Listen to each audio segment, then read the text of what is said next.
Even though times I'd rather go along my way, help me take the right direction, take the road. Lead me, Lord, and never leave my side. All my days, all my life, you are my light.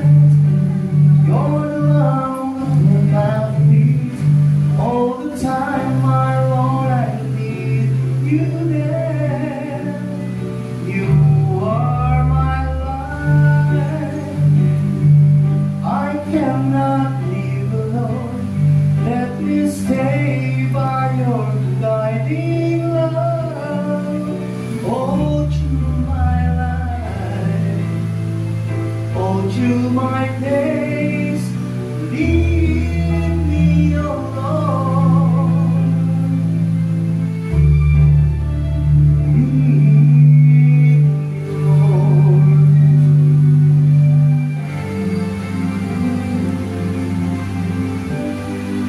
Okay, mahal po tayo mo po. At umpisa na po natin ating meeting. Mag-roll call muna tayo para umaba ang programa.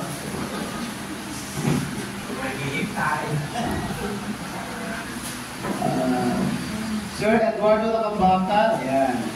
Batch 69. 69, okay. Elisa, ano ito? Valilia, batch 87. Then Rodelito Camano, batch 82. Please rise to be recognized. Tumayo po. Para makita yung mga kagandang lalaki at kagandang mga alumni ng CIT. Another is Sir Alfonso Salabaen, batch 71. Then Narcisa Vittorio, batch 73. Yan. Then Samson Tabansag, batch 73 also. Okay, Benganito de los Santos, batch 79. Then Kayanan Alma, batch 89. Yan. Then Lady Rose Fernando, batch 74. Then Rosario Gaspar Turinan, batch 74. Of course, yours truly, batch 78. Sir Honorio Alonso, batch 74 din. Harleen Leo, batch 94. Then Merlita Romawa, batch 81. Miriam Garcia, batch 81. Yung hindi nagsulat dito siya magpapakilala sa kanyang sarili, kawal pa. Yan ang parusa natin. Tumayo nga ako. Okay na, kaya na tayo. Kilala, yan ang parusa. Dito na sa harapan. Ano gusto nyo nakaganon? Kay Sir Eros, ay si kay Man Eros noon, kailangan malapit na dito na ako. Kaya lang, first to come ako last na noon. Okay. Adela Castillo Sarmiento, batch 70.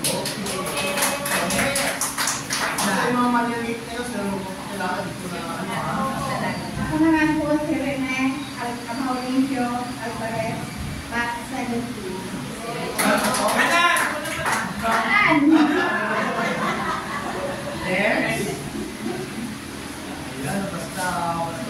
Opel Aguinaldo, ang Monico.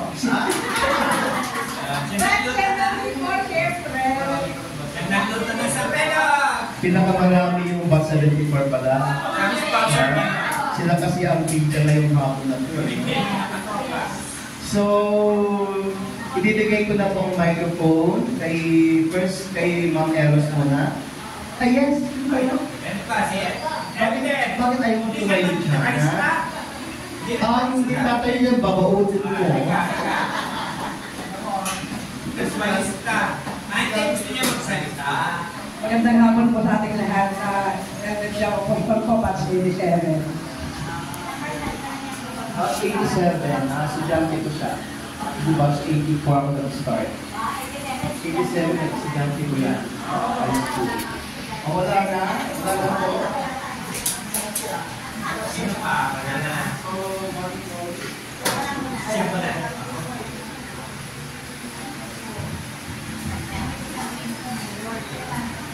Magandang hapon po sa ating lahat.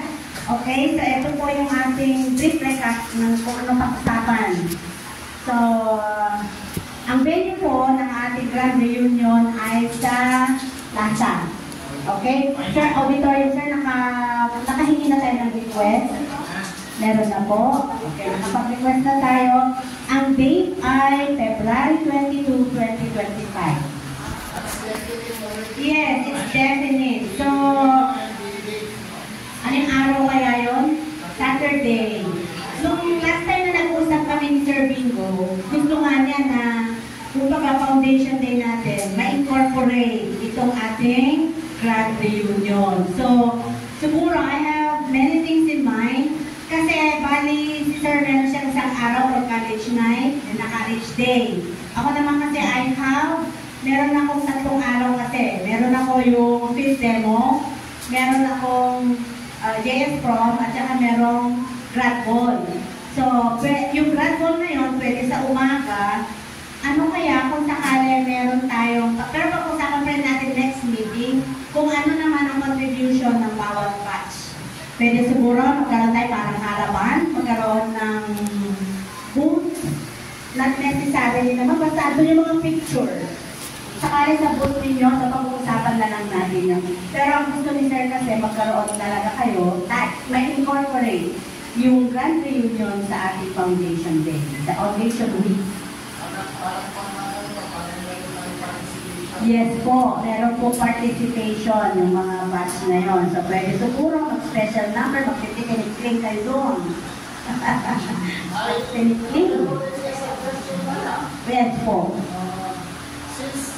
Magkakaroon tayo ng participation siguro magkakaroon tayo ng special number. And I said yes, Dr. Nestor.co will be represent our reunion as a special number. Since I heard him sing,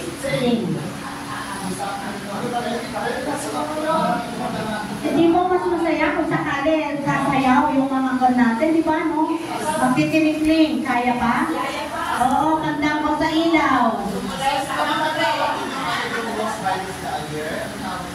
Ay, yung mga kotilyon, oo, we'll think about that. Pag-iisipan natin. Anyway, suggestion.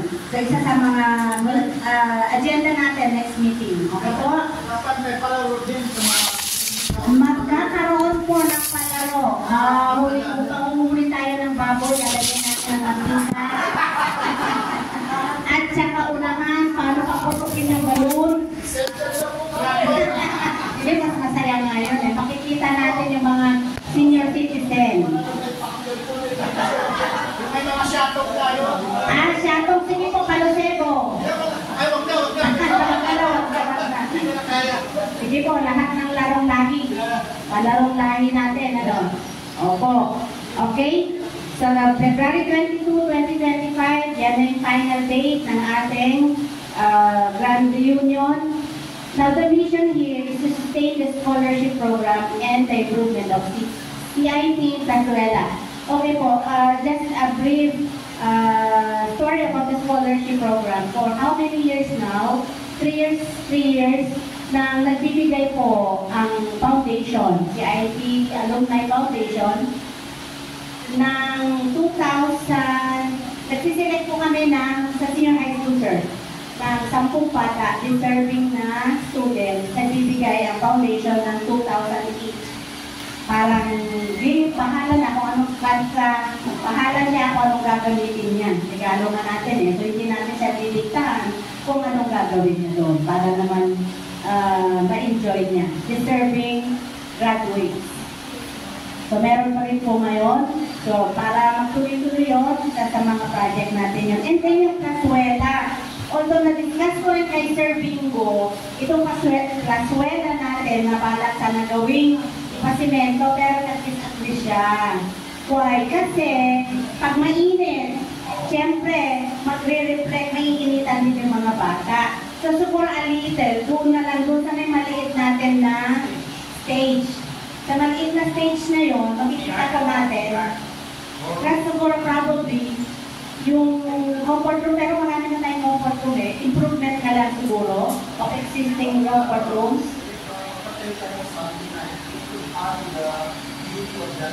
Oo, yan. Yun nga, sir. Kung just in case, maglagay tayo ng mga bench. Ano, di ba, madam, di ba, isa sa mga negosyo mo, makakatulong ka tayo, makakatulong ka. Di ba?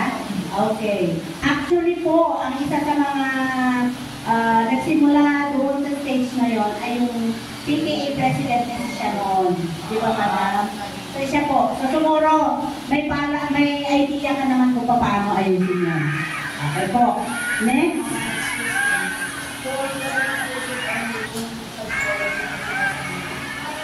Actually, it's not, hindi po siya scholarship, but actually it's a gift.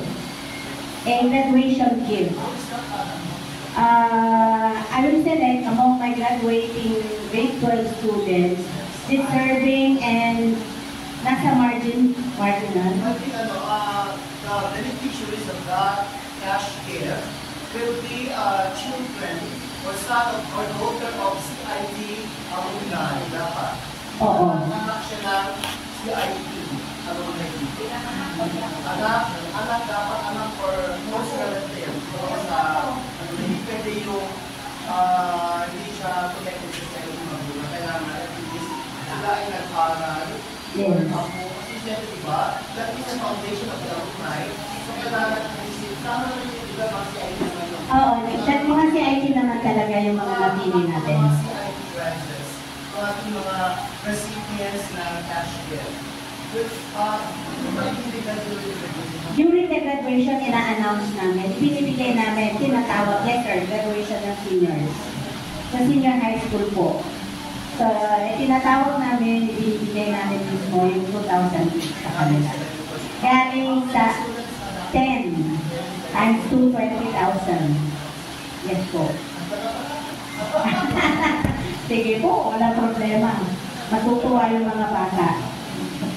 Okay, so number 4, the selection of officers of EXICOM leaders to work with the President, Vice President, BP Administration, kay Ma'am Edna Deramas, Assistant Administrator for Secretary Susan Table, BP Treasurer, Lady Rose Cardona Fernando, BP Auditor Ofelia Santiago Aguinaldo, BP Finance, Marilyn Beltran Alonso, EXICOM Directors and Coordinators. Okay?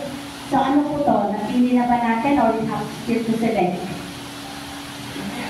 Sila na mismo. Ayan. Okay. Oh, okay. So we have yours truly, your President, and then the Vice President for Administration, yung kabatch mo, sir, si Edna. And then yung Assistant Administrator for Secretary Susan Table. Do we have one Susan here? Nasa Manila. Then we have our Treasurer, Ma'am Lady Rose Fernando. And then we have Auditor, Ma'am Ofelia Santiago Aguinaldo. I'm sorry. And then 49, Marilyn Beltran Alonso, and Civil Directors and Coordinators. Okay po? So yung pong next ay si Kuya Nori na po ang mag-discuss. Sir Nori. Okay, magandang hapon sa ating lahat. So, clear na rin sa ating scholarship. Better we call it siguro hindi scholarship. Kasi scholarship is pambayad ng tuition, di ko ba? Pero ito ina-apply na lang natin siya pag nag-graduate siya para may magamit siya sa future career niya sa college. Di ba? By extension siya. Kasi pag sinabi natin scholarship, pinabayaran natin, tumutulong tayo sa monthly bills niya. So, we got to rewind that word, okay? So, siguro financial assistance. Cash gift, okay? So, it's a cash gift already to the deserving high school students or graduating students na makipili ng department ni Madam Eros. So, clear tayo na ha? Okay. Tinitingnan ko yung next na agenda. I think si Dean Nestor can discuss this better. I will go on dun sa souvenir program. Sir Nestor, ito, itong following from 6 down is for your department. Production. Hindi mo na lang ito. I will go on the speech program. Yeah.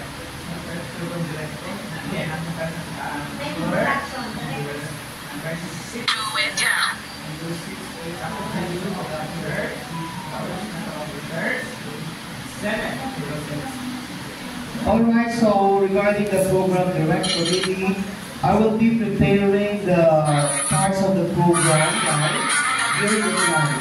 Tama po ba? Ako yung prepare, ako yung mag-monitor, ako yung mag-check kung ano yung mga parts ng program during our affair. Starting with the prayer down to the closing remarks. Tama po ba yun? And then MC, or so ganyan-ganyan. Another is intermission numbers. Then kung ano yung maganda na natin na gagawin para mas masaya yung ating presentation sa gabi. During the night. During the night lang po ito so siguro mag-drop up po yan probably by November muna, November. Then i-present ko sa group yung mga parts ng program.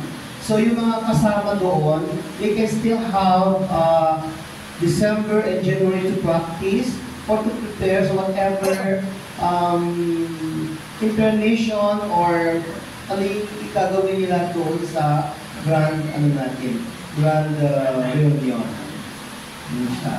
So, siguro bawat batch or grupo mag-represent ng isang intermission number. Hindi naman kinakailangan na per batch. Siguro batch ganito ganyan, then magpo-form sila kung magpo-combine na. Basta from CIT, mga CIT naman, then magpe-perform, mga performers. And then, pwede rin naman yung grupo ng mga senior citizens. Pwede tayo pakit-kit lang na sayaw naman, di ba? Alam naman tayo ay pauwi sa mga millennials.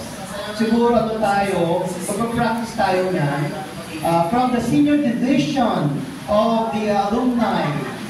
O diba tayo pumunta doon. Mag-practice tayo ng isang masayang presentation. Hindi yung parang parang pakit-kit na mga modern dance, parang sumba-sumba. Guys, alam niyo.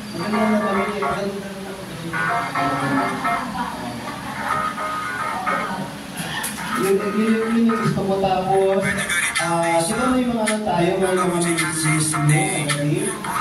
bawat per batch news and escort tatawagin natin sa mga kasi ang bala ko dito yung processional yung unang yung entrance Flashlight na madaming gamit dahil sa lakas. yung entrance per batch may entrance at nandun sila magpapatawag dito mag-line. General tayo ng entrance of. Mga ganon, talagang sa batch, ganito ganyan. Pagkakawin ganon, bago kayo aakyat kayo sa stage po ganon, then down, tuloy sa iyo mga upuan, mga business. So, paano naman, baramdaman natin? Diba? Basta ganito po yung may entrance tayo lahat, diba? Tama? Then aakyat doon sa stage sa auditorium, bababa, then gamit doon sa kanya-kanya ng pwesto. Para naman maramdaman natin. Maramdaman natin yung pag nandiyan lahat yun, code opportunity sa stage. Per batch. Dito na ba? Yung uniform ng CIT, para nakita nila. Ganito po kasi yun. Ang napag-usapan ko natin last time is something na is formal attire, or pwede siguro yung semi-formal sa mga lalaki. Baka mamaya maraming magreklamo dyan sa formal na yan. But then, if you are comfortable to wear a formal attire, well, there's no problem. Pero kung gusto mo na mag-semi-formal, there's no problem. In na in ka pa rin. Huwag na naka-swimsuit. At ipapahuli ka namin sa police. Kasi siyempre man that is a, saan tawag dyan, yung event na is formal, di ba? So, kailangan na magpaka-formal na konti. And not only that, once in a blue na yan yung mangyayari. So, you have to be the best alumni of that night. Best participant rather, no? During that night. Na ipakita mo na siyempre mag-picture kayo gano'n, o ipopost mo yan. So maybe you have to wear your best ribbon topper. Yun lang. Walang competition lang na, basta importante is gusto mo isuot yun, komportable ka, wala pong problema doon. Hindi siya. Wala na yung, ay, gano'n naman ang suot ko yung tabong parang rain out. Never mind. Ay, ganun po. Ang pinag-uusapan po natin yung affairs po sa gabi, sa auditorium. Ang ano po natin, ang pinag-uusapan po natin sir is yung ano yung affair natin sa gabi sa auditorium. So, ang pinag-uusapan yung program na mangyayari.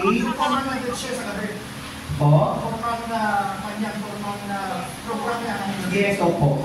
So, ang pinag-uusapan po natin yung program po sa gabi ng Grand Reunion. At yun po ay gaganapin na po sa Baliti Public Auditorium on February 22.